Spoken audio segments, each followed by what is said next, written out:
देखो साहब, ये तो केस अब किस पे चलेगा किस पे नहीं चलेगा, ईडी को परमिशन मिल गई है। ईडी अपनी तहकीकात करके करेगा।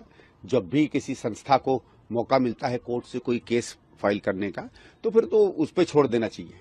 जब से आप उम्मीदवार बने हैं नई दिल्ली सीट पर, आप सुबह शाम दोपहर डोर टू डोर कैंपेन कर रहे हैं।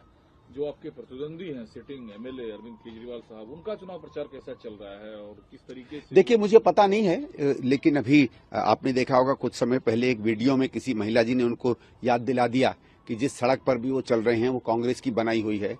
तो खिसिया के उनका आदमी बोलने का नहीं नहीं, तो फिर उसके बाद फिर उस महिला ने कहा कि तुमने बताओ क्या काम किए, तो कांग्रेस के हैं। तो अचानक उनको कांग्रेस का नाम सुनते ही वो 2012-13 वाली खांसी याद आ गई और खखार के वहां से निकल गए। फिर कुछ समय बाद एक और झुग्गी क्लस्टर में गए जहां हाय हाय के नारे लग गए और वहां खुद हमारे कुछ वर्कर खड़े हुए थे। तो जिसका ये माना जाता है कि झुग्गी झोपड़ी का वोटर उनका कोर वोटर है। तो जब कोर वोटर में ये हाल हो रहा है, तब आप समझ लो बाकी दिल्ली में क्या हाल हो रहा होगा। तो अब वो कैंपेन करें ना करें, मुझे तो लगता है वो जितना कैंपेन करेंगे उतना कांग्रेस को फायदा होगा। जो वर्कर्स नहीं घूम रहे हैं इधर, उनके लिए वोट जरूर घूम रहे होंगे। देखिए साहब, उनके पेड वर्कर हैं। उनके मैं जहां जहां मिला हूं, आप उनको देख लीजिए, वो अपनी दिहाड़ी करते हैं। वो आप उसका सीधा सादा उदाहरण दे दीजिएगा। वो क्या करते हैं, हर जगह फोटो लेके टैग करके भेजते हैं।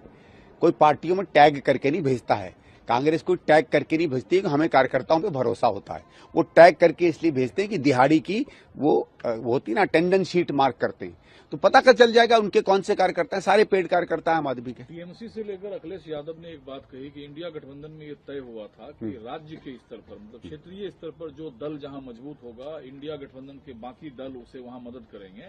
दिल्ली में वो कह रहे हैं आम आदमी पार्टी कांग्रेस के मुकाबले ज्यादा मजबूत है, हमें बीजेपी को रोकना है तो हम उनके साथ खड़े हैं। लेकिन इस बीच भ्रष्टाचार के आरोप को इंडिया गठबंधन के बाकी दल ध्यान में नहीं लेते, जिसका जिक्र राहुल गांधी ने खुद सीलमपुर वाले मंच से किया था। देखिए, भ्रष्टाचार का भले और पार्टियां कुछ भी कह लें, कांग्रेस हमेशा भ्रष्टाचार के खिलाफ खड़ी रही है।